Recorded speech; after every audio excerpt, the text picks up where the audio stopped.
I'm Alexander Turnbull from René Paris Aderans.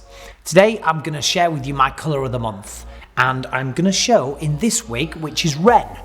This colour is absolutely beautiful and I love it. It is Watermelon R. Let's take a closer look.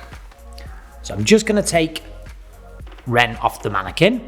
So R stands for the root. So you can see we've got a deeper red root, but it's not overpowering, it doesn't have root glare, it's just a nice subtle red. And then that goes into these gorgeous pinky, icy whitey kind of mix of tones. I mean, to look at this close, there is so many tones literally expertly woven into this. If I hold the colour up slightly, you see there's some deeper tone underneath, which is the same as the root colour, which then matches the root colour to the top. So when I do this, look, you can see. So it kind of makes everything blend together. So we've got this gorgeous root colour, wonderful, beautiful, icy, pinky, minky, magenta-y tones, then offset with this like deeper colour underneath. I absolutely love this. And again, today I'm showing this in the style Ren, and this is Watermelon R.